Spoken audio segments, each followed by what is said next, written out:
जय हिंद, नमस्कार सभी लोगों को। तो कैसे हैं आप लोग? आशा है कि अच्छे होंगे। चलिए आज हम मैथ का लेक्चर नंबर 3 पढ़ेंगे, जिसमें हम 1.1 प्रश्नावली को पूरा कवर कर देंगे और फिर एक लेक्चर आएगा जिसमें कि हमारा मैथ का पहला चैप्टर फिनिश हो जाएगा। मतलब 4 लेक्चर में ये पहला चैप्टर वास्तविक संख्याएं कवर हो जाएंगी। इसमें हम 4 नंबर से क्वेश्चन करेंगे। 1.1 में 4 से 7 तक का क्वेश्चन जितना भी है हम कर लेंगे, क्योंकि पिछले लेक्चर में हम 1 से 3 तक क्वेश्चन किए थे। अब 4 से 7 इसमें करेंगे। देखिए हम एनसीईआरटी टू एनसीईआरटी चल रहे हैं। जो भी हम क्वेश्चन बता रहे हैं सारा एनसीईआरटी से ही बता रहे हैं, क्योंकि यूपी बोर्ड के पेपर में और कहीं से नहीं पूछा जाता है, एनसीईआरटी से ही क्वेश्चन उठाया जाता है और कहीं से क्वेश्चन नहीं आता है। तो इसलिए हम एनसीईआरटी टू एनसीईआरटी पढ़ेंगे, अपने सही रास्ते पे चलेंगे, तभी जाकर के हमको मैथ में 99% आने के चांसेस बनते हैं। 99% भी आ सकते हैं, बस आप मेहनत कीजिए। हम कहते हैं एनसीईआरटी को आप 4 बार लगा दीजिए, 90 प्लस नहीं आया तो आप कहिएगा। 4 बार लगाने पे हमको आपको गारंटी देते हैं कि 90 प्लस पक्का आएगा, एकदम 100% गारंटी लिख के ले लीजिए। तो बस आपको एनसीईआरटी करना है, अपने पथ से नहीं भटकना है। देखिए जिंदगी हो या रेलगाड़ी, अगर गलत ट्रैक पे जाएगी तो पलट जाएगी। तो बाबू गलत ट्रैक पे नहीं ले जाना है। नहीं कि हर एक बुक का क्वेश्चन करने लगे। हर एक बुक का क्वेश्चन आप कर सकते हैं, कोई दिक्कत नहीं है, लेकिन हमको पढ़ना है किस लिए? यूपी बोर्ड के लिए पढ़ना है, यूपी बोर्ड एग्जाम के लिए पढ़ना है। तो जब यूपी बोर्ड के लिए पढ़ना है तो यूपी बोर्ड जहाँ से देता है वहीं से पढ़ लें। तो एनसीईआरटी से वो देता है, एनसीईआरटी पढ़ते हैं। चलिए चौथा नंबर क्वेश्चन जो हम आपको पिछले लेक्चर में होमवर्क दिए थे उसको डिस्कस कर लेते हैं, क्योंकि हर एक टाइप का क्वेश्चन बताए थे। ये चौथा अलग टाइप का था जो होमवर्क दिए थे, लेकिन इसका भी कॉन्सेप्ट हम आपको बता करके छोड़े थे। चौथा क्वेश्चन क्या कहता है कि 306 और 657 का HCF 9 है, तो इसका LCM ज्ञात कीजिए। HCF दिया हुआ है, संख्या भी दिया हुआ है और उसका LCM ज्ञात करना है।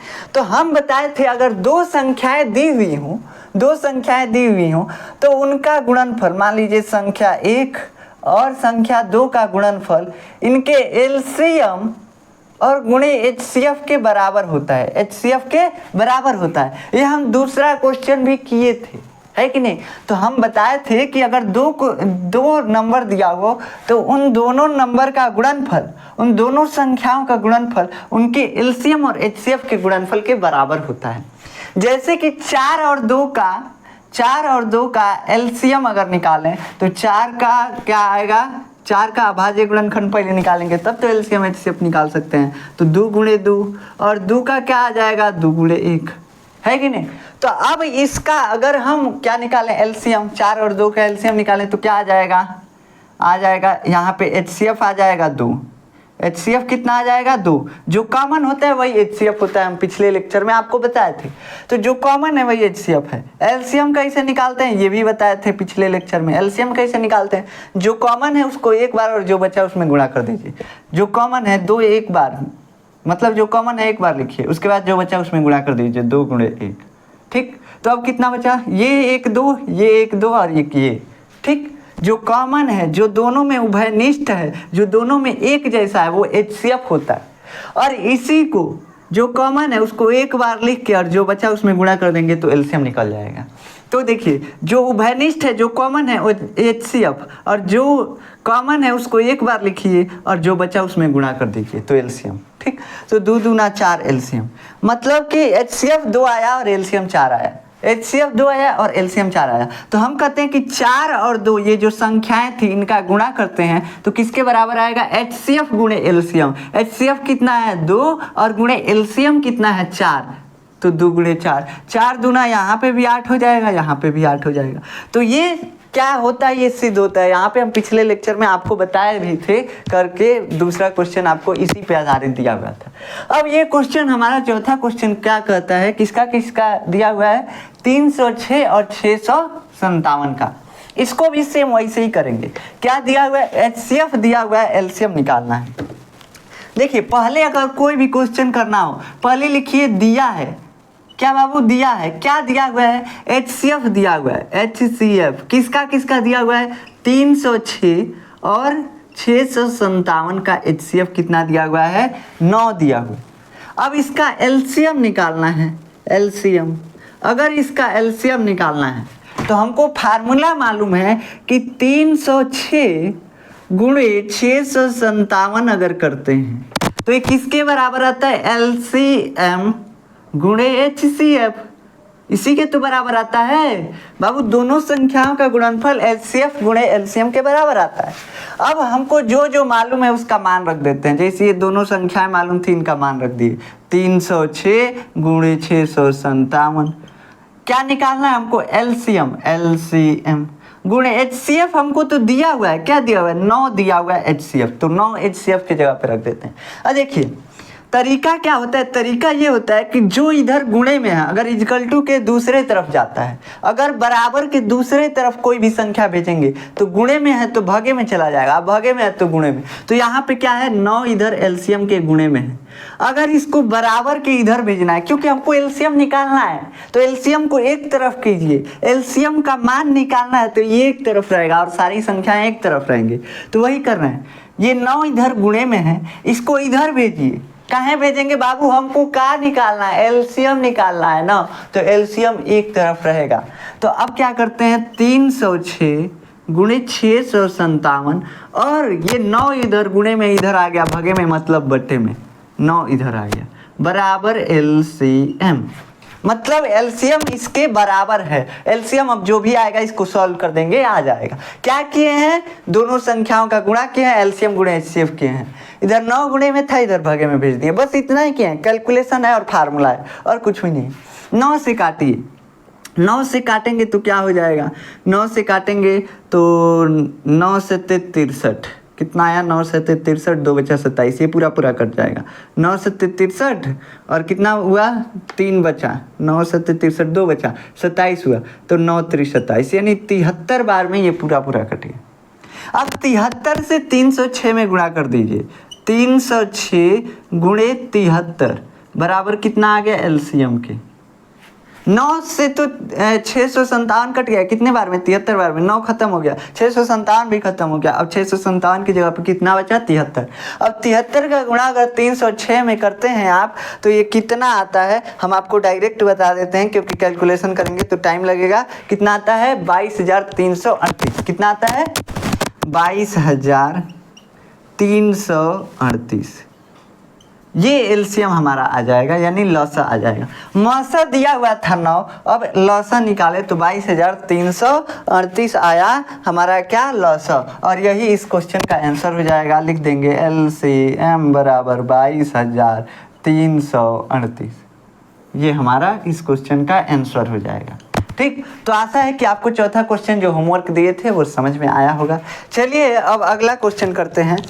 अगला क्वेश्चन हमारा 5वां दिया हुआ है कि जांच कीजिए कि क्या 6 टू दी पावर n, मतलब कि 6 की घात n, जहां n एक प्राकृतिक संख्या है, कभी 0 पर समाप्त हो सकता है। क्या लिखा हुआ है? ये लिखा हुआ है जांच कीजिए कि क्या किसी प्राकृतिक संख्या n के लिए संख्या 6 का पावर 6 की घात n 0 पर समाप्त हो सकता है। बात देखिए, हम क्वेश्चन पढ़े नहीं, ऐसे ही बोल दिए, इसीलिए थोड़ा लाइन उल्टा पुल्टा बोले हैं, लेकिन सही बोले हैं। क्या लिखा हुआ है कि ज्ञात कीजिए कि क्या किसी प्राकृतिक संख्या n के लिए, प्राकृतिक संख्या n का मतलब क्या होता है? n बराबर 1 2 3 4 ऐसे डॉट डॉट डॉट। हम बताए थे कि प्राकृतिक संख्या किससे शुरू होता है? 1 से लेके अनंत तक गिनती गिनते रहिए, जो गिनती होता है वही प्राकृतिक संख्या है जी। 1 2 3 4 5 6 7 8 ऐसे गिनती गिनते रहिए, यही प्राकृतिक संख्या है। तो क्या किसी प्राकृतिक संख्या n के लिए 6 टू दी पावर n, मतलब 6 की घात n का कभी मान ऐसा आ सकता है कि कोई संख्या आगे आ जाए? मान लीजिए कोई संख्या आ जाए, जैसे कि 10 आ जाए या 20 आ जाए या 400 आ जाए, ऐसे कुछ, मतलब कि उसके लास्ट में 0 आए, 0 पर वो संख्या समाप्त हो। क्या ऐसा कोई पॉसिबल है? यही पूछ रहा है ना कि 6 टू दी पावर n का मान कभी ऐसा पॉसिबल है कि इसका मान आए तो उसके लास्ट में 0 आए? ऐसा संभव है? जैसे हम कहते हैं बाबू कि 10 का अगर स्क्वायर करते हैं तो 10 दहा में 100, मतलब ये 0 पे समाप्त हो रहा है। 10 गुणे 10 किस पे समाप्त हो रहा है? 0 पे समाप्त हो रहा है, 100। देख रहे हैं, इसके लास्ट में 0 आ रहा है। तो यही पूछा जा रहा है कि क्या 6 टू दी पावर n, मतलब 6 की घात n का अगर मान निकालते हैं 6 की घात n का मतलब 1 भी हो सकता है, 2 भी हो सकता है, कुछ भी हो सकता है, मतलब पावर कुछ भी हो सकता है। प्राकृतिक संख्या में पावर होगा या तो 1 होगा, 2 होगा, 3 होगा, 4 होगा। तो क्या कभी ये 0 पे समाप्त हो सकता है? क्या कभी ऐसी संख्या दे सकता है कि जिसके लास्ट में 0 आए? यही पूछ रहा है क्वेश्चन। पहले क्वेश्चन समझने में लड़के दिक्कत कर देते हैं, तो इसलिए हम क्वेश्चन इतना डिटेल से समझा रहे हैं। यही पूछ रहा है कि क्या इस 6 टू द पावर n का मान ऐसा आ सकता है जिसके लास्ट में 0 हो? यही पूछा जा रहा है। तो अब देखिए इसको करने का तरीका क्या। ऐसे तो चेक करते रह जाएंगे, ऐसे चेक करेंगे 6 का पावर 1 लगाते हैं 6 आएगा, 6 का पावर 2 लगाते हैं कितना आएगा, 6 6 के 36 आएगा, 6 का पावर 3 लगाते हैं क्या आएगा, 6 6 के 36 छक्के, ऐसे जोड़ लीजिएगा 36 छक्के कितना आएगा, 6 6 के 36, 36 18 3 18 और 3 कितना आ जाएगा 21, तो ये 216। ऐसे करते रह जाएंगे, पता चलेगा 100 तक गए, 100 पावर देख रहे हैं अभी 3 तक गए तो कितना हार्ड हो गया। नहीं समझ में आएगा कि 0 किसी में आएगा कि नहीं। किसी में अभी तक 0 आया नहीं, लेकिन अभी हमको पता भी नहीं है कि किसी में 0 आएगा कि नहीं, क्योंकि ये अनंत तक जाता है प्राकृतिक संख्या। ऐसे पावर बढ़ाते बढ़ाते चेक करेंगे, पूरा हमारा बोर्ड भर जाएगा, पूरा बोर्ड भर जाएगा, कभी पता ही नहीं चलेगा। तो इसको पता करने का एक शॉर्टकट ट्रिक है। 6 टू दी पावर n का मान कभी 0 पर समाप्त हो सकता है, इसको पता करने का एक ट्रिक है। n कहाँ है, 1 2 3 4 ऐसे रखते जाएंगे मान तो पता चलेगा, लेकिन हम ये पता करेंगे तो इसमें टाइम लग जाएगा। इसका एक तरीका है। क्या तरीका है, चलिए देखते हैं। देखिए कोई भी संख्या का घात अगर प्राकृतिक संख्या है, जैसे 6 to the power n, n जहाँ प्राकृतिक संख्या लिखा हुआ है, तो अगर प्राकृतिक संख्या है तो उसके लिए वो 0 पर कब समाप्त होगा, इसका मान ऐसा कब आएगा कि जिसके संख्या के लास्ट में 0 हो। ऐसा आने के लिए शर्त है। क्या शर्त है? कि उस संख्या के अभाज्य गुणनखंड में कम से कम 1 बार 2 गुणे 5 आना चाहिए। कम से कम 1 बार 2 गुणे 5 आना चाहिए। कोई भी संख्या का घात का मान अगर निकालते हैं, जैसे 6 टू दी पावर n है, ऐसे 5 टू दी पावर n लिख देते हैं, ये 0 पे समाप्त होगा कि नहीं, ये निकालने के लिए हम इस संख्या का, जिस संख्या पे घात लगाएं, उसका अभाज्य गुणनखंड निकालेंगे। और अभाज्य गुणनखंड में अगर एक भी बार 2 गुणे 5 आ जाता है तो कहेंगे हाँ ये 0 पे समाप्त हो सकता है। अगर नहीं आता है तो नहीं होगा, मतलब उसके लास्ट में कभी 0 आएगा नहीं। जैसे देखिए अगर 5 का करते हैं तो 5 का 1 बार 5 आ जाएगा, 5 का 2 बार कितना आ जाएगा, 25 आ जाएगा, 5 का 3 बार कितना आ जाएगा, 5 का 3 बार आ जाएगा 25 25 125, ठीक, 25 25 125 आ जाएगा। 5 का 4 बार करते हैं तो कितना आ जाएगा, 625 आ जाएगा, 625, ये ना आता है। तो मतलब करते जाएंगे, देख रहे हैं लास्ट में 5 5 5 5 आ रहा है। क्यों आ रहा है ऐसा? ऐसा इसलिए आ रहा है क्योंकि 5 का अगर अभाज्य गुणनखंड करते हैं तो इसका अभाज्य गुणनखंड 5 गुणे 1 होगा। अब इसके अभाज्य गुणनखंड में हम देख रहे हैं कहीं भी 2 गुणे 5 नहीं आया हुआ है। अगर 2 गुणे 5 कहीं पे भी आया होता तो इसका जब स्क्वायर या क्यूब किसी न किसी घात में क्या आ जाता है, इसके लास्ट में 0 आ जाता, किसी न किसी घात पे ये 0 पे समाप्त होता। लेकिन इसके अभाज्य गुणनखंड में, 5 के अभाज्य गुणनखंड में 2 गुणे 5 एक भी बार नहीं है, इसलिए ये कभी 0 पे समाप्त नहीं होगा। कोई भी घात आप लगा के देख लीजिए, 4 5 6 7 8 कितनों घात लगाइए, नहीं समाप्त होगा 0। वैसे ही 6 को देखेंगे, 6 को देखेंगे तो 6 का अभाज्य गुणनखंड क्या होता है, 2 गुणे 3, 2 गुणे 3। अब ये 2 गुणे 3 है तो इसमें 2 गुणे 5 एक भी बार नहीं है, 2 तो आया है, लेकिन अगर गुणे में एक भी बार 5 आ गया होता ना तो हम कहते ये 0 पे समाप्त हो सकता है। लेकिन ये 0 पे समाप्त नहीं होगा, क्यों? क्योंकि इसमें बस 2 है, 5 नहीं है, 5 नहीं है, दोनों साथ में होना चाहिए। 2 गुणे 5 कम से कम कितने बार होना चाहिए, 1 बार होना चाहिए। उससे ज़्यादा कितना बार होगा कोई मतलब नहीं है, कितना बार होगा वो 0 पे समाप्त होगा। लेकिन कम से कम 1 बार 2 गुणे 5 आना चाहिए इसके अभाज्य गुणनखंड में, तब ये 0 पे समाप्त होगा। लेकिन हम देखते हैं कि 6 के अभाज्य गुणनखंड में बाबू कोई भी एक भी बार 2 गुणे 5 नहीं आया हुआ है।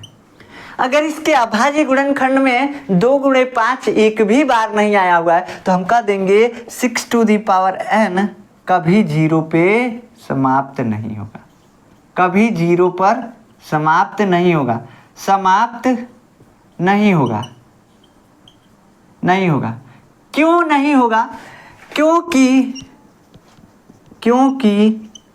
क्या लिखेंगे? यही लिखना पड़ेगा, 6 टू दी पावर n कभी 0 पर समाप्त नहीं होगा, क्योंकि इसके 6 के अभाज्य गुणनखंड में, अभाज्य गुणनखंड में एक भी बार, जो भी हम आपको कॉन्सेप्ट बताएं वही आपको लिखना है, एक भी बार 2 गुणे 5 नहीं आया है, नहीं आया है। ठीक, बस इतना ही आपको लिखना है। आपको इसका नोट्स भी मिलेगा, उसमें भी लिखवाया गया होगा कि किसी भी संख्या को क्या लिखवाया गया होगा, उसमें लिखवाया गया होगा किसी भी संख्या को, किसी भी, ऊपर चाहे तो आप लिख सकते हैं इसके सॉल्यूशन, इसके ऊपर लिख सकते हैं, किसी भी संख्या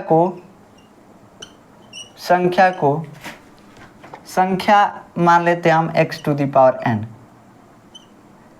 पावर n को 0 पर समाप्त होने के लिए, 0 पर समाप्त होने के लिए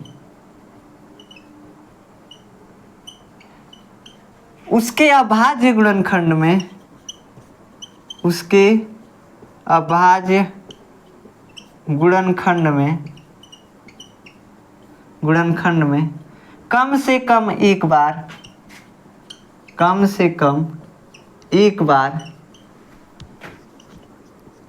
क्या आना चाहिए? 2 गुणे 5 आना चाहिए। ये क्या है? हमारा कॉन्सेप्ट है। इसी कॉन्सेप्ट पे हम इस क्वेश्चन को किए हैं, यही कॉन्सेप्ट हम यहाँ पे लिख दिए। आप चाहें तो यहाँ पे लिख सकते हैं 6 बराबर 2 गुणे 3, जिसमें कि 2 गुणे 5 एक भी बार नहीं आया हुआ। तो क्या लिखा हुआ है? इसका सॉल्यूशन हम यही लिखेंगे कि किसी भी संख्या x to the power n, जैसे कि 6 टू दी पावर n लिखा हुआ था, तो किसी भी संख्या x to the power n, x यहाँ पे क्या 6 है, तो x to the power n को 0 पर समाप्त होने के लिए क्या चाहिए? उसके अभाज्य गुणनखंड में कम से कम एक बार 2 गुणे 5 आना चाहिए, कम से कम एक बार 2 गुणे 5 आना चाहिए। अगर एक बार 2 गुणे 5 आता है तो वो 0 पे समाप्त होगा, और नहीं आता है तो नहीं समाप्त होगा। तो और उसके बाद यहाँ पे लिख देंगे क्या? यहाँ पे आप लिख देंगे 6 टू दी पावर n कभी 0 पर समाप्त नहीं होगा, क्योंकि 6 के अभाज्य गुणनखंड में एक भी बार 2 गुणे 5 नहीं आया है। बस यही इस क्वेश्चन का आंसर हो जाएगा। अब इसका हम आपको डीपली कॉन्सेप्ट हल्का सा समझा देते हैं। कई लोग पूछेंगे काहे उसके अभाज्य गुणनखंड में 2 गुणे 5 आना चाहिए, आखिर 2 गुणे 5 आने से मतलब क्या है? कई को लड़का पूछ देंगे सब। तो देखिए 2 गुणे 5 अगर आएगा तो 2 गुणे 5 का मान क्या होता है बाबू? 2 गुणे 5 का मान 2 गुणे 5 करेंगे तो कितना आ जाएगा? 10 आ जाएगा, 10 आ जाएगा, है कि नहीं? अगर किसी भी संख्या से 10 में गुणा करते हैं, मान लीजिए कि यहाँ पे क्या था? 5 गुणे 2 था, ऐसे कुछ था। हमको मालूम है 2 गुणे 5 का मान कितना होता है? 10 होता है। अगर हम 5 में 2 गुणे 5 करते हैं यानी 10 का गुणा करते हैं तो कितना हो जाएगा? 50 हो जाएगा, है कि नहीं?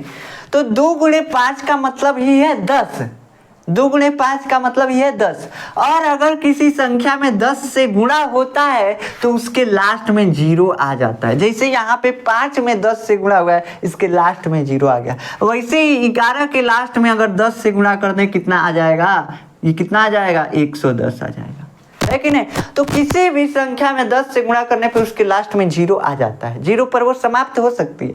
तो इसीलिए किसी भी संख्या को 0 पर समाप्त होने के लिए उसके अभाज्य गुणनखंड में कम से कम एक बार 2 गुणे 5 आना चाहिए। इतना डीपली कॉन्सेप्ट कोई नहीं बताता है। जिसको समझ में आया होगा वो समझता होगा कितना अच्छा कॉन्सेप्ट है। ठीक, तो ये आपका कौन सा क्वेश्चन सॉल्व हो गया? ये 5वां क्वेश्चन सॉल्व हो गया।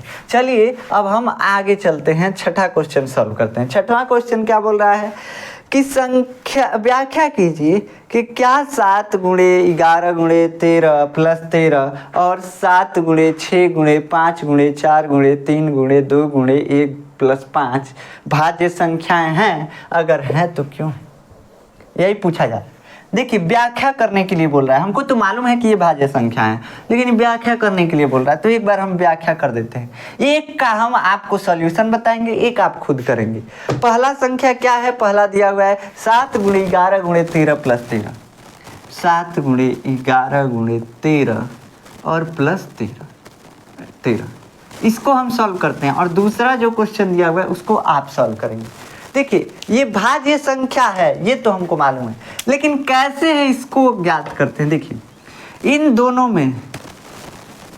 में गुणा है, तो इन संख्याओं को एक ही संख्या माना जा सकता है, क्योंकि इनका गुणा हो जाएगा, एक हो जाएंगे। लेकिन ये संख्याएं गुणा हो करके तब इस 13 में जुड़ेंगी, मतलब ये अलग है, ये अलग है, ये दोनों संख्याएं जुड़े रहेंगी। ये अगर 1 गुणे 7 लिखते हैं तो इसका मान कितना होता है, 7 होता है कि नहीं। और अगर हम लिखते हैं 1 गुणे 7 और प्लस 7, तो इसको कैसे जोड़ेंगे, पहले 7 का 1 में गुणा करेंगे। ऐसे मान लीजिए 1 की जगह पे 2 लिख देते हैं, तो पहले क्या लिखेंगे, 7 का 2 में गुणा कर देंगे, तो 7 दूना कितना हो जाएगा 14, अब फिर 7 जोड़ेंगे तो 14 और 7 कितना हो जाएगा 21 हो जाएगा, है कि नहीं, है कि नहीं। तो यही होता है, मतलब गुणा करके तब जोड़ा जाता है, मतलब एक ये संख्या बनाई जाती है और एक प्लस के बाद वाला, एक प्लस के पहले वाली संख्या, एक प्लस के बाद वाली, दो संख्याएं आपस में जुड़ती हैं। यहाँ पे भी क्या हुआ है, यहाँ पे दो संख्याएं आपस में जुड़ी हैं। पहली संख्या क्या है, 7 गुणे 11 गुणे 13, ये एक संख्या बन जाएगी जब इनका गुणा करेंगे, तो ये एक संख्या है और ये एक संख्या है 13, मतलब 7 गुणे 11 गुणे 13 और 13 दोनों आपस में जुड़े हैं। तो अब इसमें हम क्या करते हैं, दोनों में देखते हैं कॉमन क्या है, मतलब कि उभयनिष्ठ क्या है। देखिए इसको लिख सकते हैं 13 गुणे 1, फर्क कोई नहीं, कोनो फर्क नहीं, 13 का नाम 13 है कि नहीं, 13 का नाम 13, 13 ही हो जाएगा, तो कोनो फर्क नहीं। देख रहे हैं इसमें दोनों में कॉमन क्या है, कॉमन का मतलब एक जैसन कौन है, तो एक जैसन बस 13 दिख रहा है, तो 13 को बाहर निकाल लीजिए, 13 को बाहर निकाल लीजिए। अब अंदर क्या बचा, अंदर बचा 7 गुणे 11 और 13 तो बाहर ही आ गया, यहाँ से 13 बाहर ही आ गया।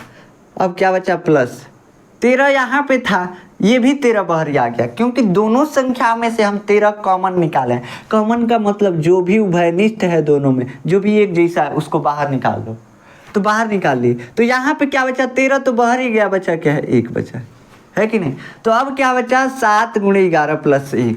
अब इसको सॉल्व करते हैं। सॉल्व करने का तरीका ऐसे भी सॉल्व कर सकते हैं, लेकिन ऐसे क्या होगा, बहुत ज़्यादा टफ हो जाएगा। तो 13 यहाँ पे है, इसको सॉल्व करते हैं। 7 गुणे 11, 11 सत्ते कितना होता है 77, 77 प्लस 1 13, और कोष्टक में, कोष्टक का मतलब ये होता है गुणा, यहाँ पे क्या लगाएं कोष्टक, ये इसका मतलब है गुणा, ठीक ध्यान रखिएगा। तो ये 77 हो गया, 11 सत्ते 77 प्लस 1, 77 1 कितना हो जाएगा 78 हो जाएगा, 77 1 78। अब इसको हम लिख सकते हैं, इसको हम क्या लिख सकते हैं बाबू, इसको लिख सकते हैं 13 गुणे 78।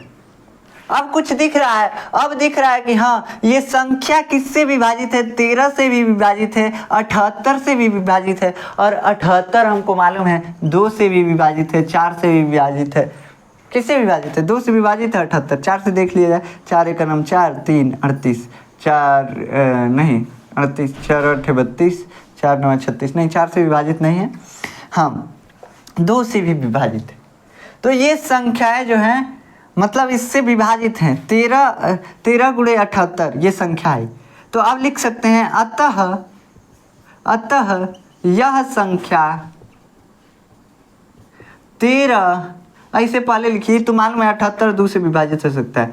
यह संख्या 2 13 और 78 आदि से विभाजित है, आदि संख्याओं से विभाजित है। आदि मतलब और भी संख्याएं हो सकती हैं, आदि संख्याओं से विभाजित है, संख्याओं से विभाजित है, विभाजित है। विभाजित का मतलब इसमें भाग किया जा सकता है। देखो ना बाबू, 13 गुणे 78 दिया हुआ है, तो इसको हम 13 से भी काटेंगे तो 13 13 मर जाएगा। 78 से काट दिए, 78 से काट दिए तो 78 78 मर जाएगा। वैसे 2 से काट दिए तो 2 से 78 कितने बार में कट जाएगा? 2 से 78 कटेगा, 2 3 6 और 2 9 18, 39 बार में, 39 बार में 78 कट जाएगा, है कि नहीं? तो ये इन सारी चीज़ों से कट सकता है। 3 से भी कट सकता है, 13 से भी कट सकता है, मतलब हर एक संख्या से कट सकता है। तो ये कई संख्याओं से कट रहा है, कई संख्याओं से इसमें भाग दिया जा सकता है, इसलिए ये संख्या क्या है? भाज्य संख्या, संख्याओं से विभाजित है। अतः यह भाज्य संख्या है, भाज्य संख्या है। ये आप इसके आंसर में लिख देंगे। अब जो नेक्स्ट वाला है 7 गुणे 6 गुणे 5 गुणे 4 गुणे 3 गुणे 2 गुणे 1 + 5, ये वाला क्वेश्चन आप खुद कीजिएगा, सेम ऐसे ही करना है। इसमें क्या कॉमन निकलेगा? इसमें 5 कॉमन निकलेगा, हम इतना भी हिंट दे दिए। तो आप क्या निकाल करके कॉमन और उसके बाद गुणा करके देखिएगा, इसको सॉल्व कीजिएगा। अब लास्ट क्वेश्चन हमारा इस एक्सरसाइज का बचता है। लास्ट क्वेश्चन क्या है? लास्ट क्वेश्चन है हमारा, किसी खेल के मैदान में, ये बहुत बढ़िया क्वेश्चन है, प्रैक्टिकल वाला क्वेश्चन है। किसी खेल के मैदान में, मैदान के चारों ओर एक वृत्ताकार पथ है। मान लीजिए एक फील्ड है, कौन सा स्पोर्ट फील्ड है, उसमें एक वृत्ताकार फील्ड है, मतलब एक वृत्ताकार रास्ता है, गोलाकार रास्ता है, गोलाकार वृत्ताकार पथ है।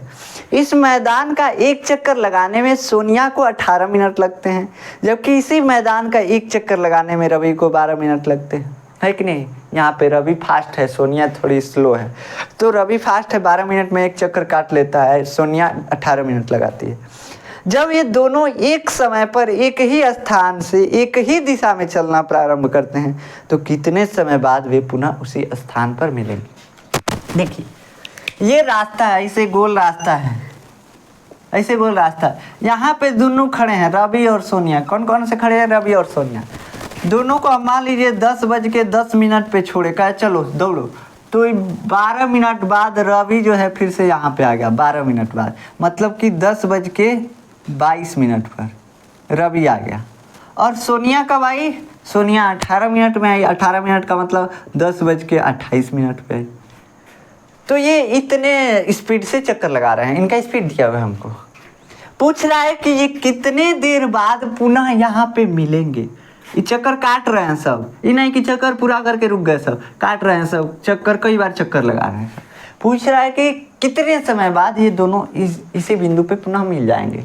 तो इसको कैसे ज्ञात करेंगे? देखिए एक तरीका बताते हैं। देखिए अगर हम कहें कि रवि 12 मिनट में, सोनिया 18 मिनट में चक्कर लगाती है, रवि 12 मिनट में और सोनिया 18 मिनट में, क्वेश्चन में दिया होगा, तो 12 3 36, मतलब रवि 3 चक्कर लगा लेगा कितने देर में? 36 मिनट में।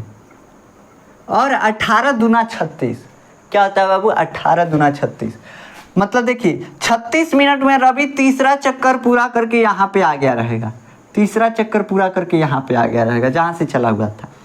और सोनिया 36 मिनट में 18 दूना 36, यानी कि 2 चक्कर लगा के यहाँ पे आ चुकी होगी। तो जब ये दोनों एक ही समय पे 36वें मिनट पे, देखिए 36 मिनट बाद रवि भी यहाँ पे है, कितने चक्कर के बाद? 2 चक्कर के, रवि 3 चक्कर के बाद है। रवि 3 चक्कर के बाद जहाँ से शुरू किया था वहाँ पे है। कितने देर में? देखो ना बाबू, देखो है 36 मिनट अगर हम समय लेते हैं तो 12 से अगर डिवाइड करते हैं, 12 मिनट रवि लेता है तो 12 से डिवाइड करेंगे कितना चक्कर? 3 चक्कर। ऐसे ही सोनिया 18 मिनट लेती है, 18 से डिवाइड करेंगे। अभी हम इसका पूरा सॉल्यूशन बताएंगे, पहले कॉन्सेप्ट समझा रहे हैं, पहले पूरा रूट समझा रहे हैं इस क्वेश्चन का। देखिए 18 से इसको काटेंगे 2, तो मतलब रवि 3 चक्कर काट के इनिशियल पॉइंट पे है, जबकि सोनिया 2 चक्कर काट के इनिशियल पॉइंट पे है, मतलब 36 मिनट बाद दोनों इस पॉइंट पे हैं। कितने चक्कर बाद? ये हमको नहीं पूछ रहा है, हमको नहीं मतलब है 3 चक्कर काटा है कि 2 चक्कर काटी है, कोनो दिक्कत नहीं, बस यहाँ पे मिलना चाहिए। कितने समय बाद मिल रहा है? हमको पता चल गया कि रवि 3 चक्कर लगाएगा और सोनिया 2 चक्कर, तब यहाँ पे आके दोनों मिल जाएंगे सर, तब यहाँ पे दोनों आके मिल जाएंगे सर, है कि नहीं? तो ये यहाँ पे आपका ऐसे ये क्वेश्चन होगा। अब इसको थोड़ा सा और कंसेप्ट समझा देते हैं, उसके बाद फिर हम इसका सॉल्यूशन बताएंगे। देखिए 18 मिनट में सोनिया यहाँ से यहाँ चली आई, यहाँ से यहाँ चली आई इनिशियल पॉइंट पे। और वही 18 मिनट अगर रवि लेता है तो 18 मिनट अगर रवि लेता है तो 18 में से 12 मिनट तो इसको लगते हैं एक चक्कर पूरा करने में, 12 मिनट में एक चक्कर लगा लेता है। तो 18 में से 12 मिनट में एक चक्कर लगा लिया, बच्चा इसके पास 6 मिनट। 12 मिनट में एक चक्कर मतलब 6 मिनट में आधा चक्कर, मतलब 6 मिनट में यहाँ पे पहुँच गया होगा, है कि नहीं। फिर सोनिया अगला 18 मतलब कि रवि का भी कितना पूरा हो गया 18 मिनट। सोनिया 18 मिनट ली, रवि 18 मिनट। सोनिया एक चक्कर पूरा की और रवि 1.5 चक्कर। वैसे ही फिर से हम कहते हैं अगला 18 मिनट सोनिया ली, 18 मिनट अगला सोनिया ली। अगले 18 मिनट में फिर सोनिया दूसरा चक्कर काट के यहाँ पे होगी। रवि फिर अगला 18 मिनट में 18 मिनट अगला लिया, जिसमें से 6 मिनट घटाया। फिर क्यों? क्योंकि आधा चक्कर पूरा किया था, आधा चक्कर आया यहाँ पे पूरा हो गया। तो 18 में से 6 गया, कितना बचा 12। अब फिर 12 मिनट बचा तो 12 मिनट में एक चक्कर काट लिया, है कि नहीं। तो मतलब कि रवि 3 चक्कर काटा, सोनिया 2 चक्कर काटी। ऐसे समझने के लिए समझ सकते हैं। देखो 18 मिनट ली तो सोनिया 1 चक्कर गई, 18 मिनट में 12 मिनट यूज किया रवि 1 चक्कर काटने के लिए, और बचा हुआ 6 मिनट ही रुका नहीं, दौड़ते हुए आधा चक्कर कंप्लीट कर लिया। तो ये भी 18 मिनट चल लिया। फिर 18 मिनट दोनों को दिया गया, 18 मिनट फिर दोनों को दिया गया। सोनिया फिर 18 मिनट में एक चक्कर लगा दी, लेकिन रवि क्या किया, 18 मिनट में से 6 मिनट क्या किया, इस आधा चक्कर को पूरा करने में लगा दिया। 12 मिनट में एक चक्कर लगाता है तो आधा चक्कर को पूरा करने में लगा दिया। बच्चा कितना 12 मिनट। 12 मिनट में वो एक चक्कर फिर से मार दिया, मतलब एक बार मारा था, एक बार आधा मारा था, उसको पूरा किया, फिर एक बार मार दिया, मतलब 3 बार मार दिया। 3 चक्कर मार दिया रवि, 2 चक्कर मार दी सोनिया। तो यही समय जो होगा 36 मिनट ही आएगा इसका आंसर। अब कैसे आएगा, इसको कैसे करेंगे, तो देखिए इसका हम निकालेंगे HCF, इन दोनों समय का HCF निकाल लेंगे, हमारा आंसर आ जाएगा, हमारा आंसर आ जाएगा। कैसे HCF निकालते हैं, highest common factor, highest common factor, sorry LCM निकालेंगे, लोवेस्ट कॉमन फैक्टर, सॉरी। देखिए एलसीएम निकाल देंगे तो क्या आ जाएगा, इसका आंसर आ जाएगा। कैसे, लोवेस्ट कॉमन फैक्टर मतलब एक ऐसी संख्या जिससे कि एक ऐसी संख्या जिससे दोनों से भाग दिया जा सके, जिसमें दोनों से भाग दिया जा सके, ऐसी संख्या हमको ज्ञात करनी है। जैसे 36 एक ऐसी संख्या है जिसमें दोनों से भाग जा सकता है, 12 से भी जा सकता है और 18 से भी जा सकता है। तो एक ऐसी संख्या ज्ञात करनी है जिसमें दोनों से भाग जा सकता है, वही एलसीएम होता है। तो हम क्या लिखेंगे कि चूंकि सोनिया एक चक्कर 18 मिनट में कंप्लीट करती है और रवि एक चक्कर 12 मिनट में कंप्लीट करता है, अतः दोनों को एक ही स्थान पर मिलने के लिए एक ऐसा समय चाहिए जो 18 और 12 दोनों से विभाजित होता हो। क्या लिखेंगे इसके सॉल्यूशन में, चूंकि सोनिया एक चक्कर पूरा करने में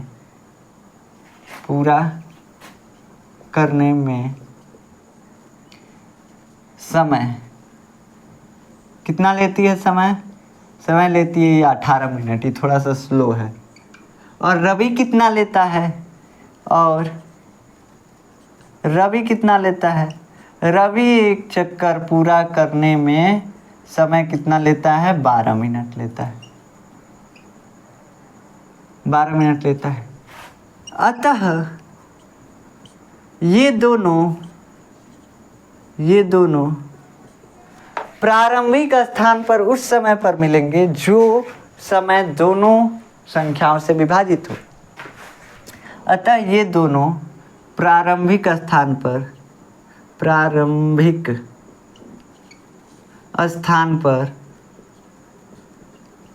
उस समय मिलेंगे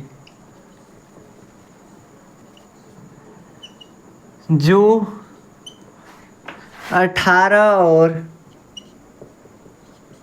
12 से विभाजित हो, है कि नहीं। अतः 18 और 12 का एलसीएम वह समय होगा वह समय होगा जब दोनों मिलेंगे। बाबू दोनों को मिलाना है, दोनों को मिलाना है, बिछड़ाना नहीं है। मिलेंगे, ठीक।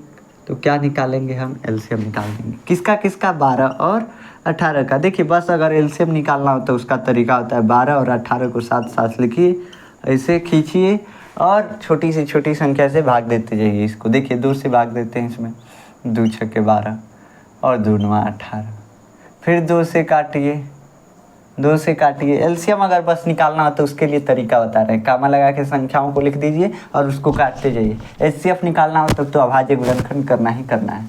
तो अगर एलसीएम निकालना है तो शॉर्टकट ट्रिक है, बस एलसीएम निकालने के लिए शॉर्टकट ट्रिक है। जिसको एलसीएम अभी भी नहीं निकालने आ रहा है, बस संख्याओं को लिखिए और उसको काटते जाइए, एलसीएम निकल जाएगा। कैसे? देखिए 2 से 2 छक्के 12 2 9 18, 2 से फिर काटते हैं 2 3 6 और 9 नहीं कटेगा तो 9 को ऐसे ही एचडी उतार देते हैं। अब फिर से 3 से काटते हैं, 3 से काटेंगे तो 3 एक 3 और 3 3 9। फिर से 3 से काटते हैं तो 1 ऐसे उतार देते हैं, फिर 3 से काटेंगे 1 हो जाएगा। कब तक काटते हैं? जब तक कि हमको 1 ना प्राप्त हो जाए, तो 1 तक काट दीजिए। अब एलसीएम क्या होगा? इनको बस क्या कीजिए, गुणा कर दीजिए, यही एलसीएम हो जाएगा। यही जो संख्या है इनको गुणा कर दीजिए। क्या क्या है? 2 गुणे 2 गुणे 3 गुणे 3। यही संख्या जो आएगी वो एलसीएम आएगी। क्या क्या? 2 दूना 4 3 12 3 36 मिनट। ये आपका आंसर आ गया। किसका? 7 नंबर क्वेश्चन का आंसर आ गया। तो ऐसा है कि आपको ये भी क्वेश्चन समझ में आया होगा। ऐसे तो ये प्रैक्टिकली क्वेश्चन था तो आपको ही करना चाहिए, लेकिन ये भी हम कराते हैं। तो आपका एक्सरसाइज 1.1 यानी प्रश्नावली 1.1 यहाँ पे कंप्लीट होता है। अब हम नेक्स्ट लेक्चर में डिस्कस करेंगे अपरिमेय संख्या सिद्ध करना। कि दे दिया जाएगा कि सिद्ध कीजिए √5 एक अपरिमेय संख्या है, सिद्ध कीजिए √2 एक अपरिमेय संख्या है, सिद्ध कीजिए 2 + √5 एक अपरिमेय संख्या है। इन सबको हमको सिद्ध करना है, तो इसको हम सीखेंगे नेक्स्ट लेक्चर में। और एक प्रमेय बचा है जो कि आपके एग्ज़ाम में तो नहीं आता है, हाँ, लेकिन आपके बुक में दिया हुआ है, तो इसको जानना भी जरूरी है। हो सकता है थ्योरी पोर्शन में या एमसीक्यू में डाल दिया जाए, तो वहाँ से आपको पूछ लिया जाएगा। यूक्लिड विभाजन एल्गोरिथम, यूक्लिड विभाजन एल्गोरिथम एक प्रमेय है। इसको भी हम थोड़ा सा समझ लेंगे। बहुत आसान है, कुछ भी नहीं है इसमें, कुछ भी नहीं है, बस आप समझिएगा, देखिएगा, बहुत आसान लगेगा। तो आपको अब नेक्स्ट लेक्चर में मिलेंगे। नेक्स्ट लेक्चर में हमारा चैप्टर कंप्लीट हो जाएगा। प्रश्नावली 1.2 करेंगे और 1.2 तक ही ये है। तो मिलते हैं नेक्स्ट लेक्चर में, तब तक के लिए जय हिंद।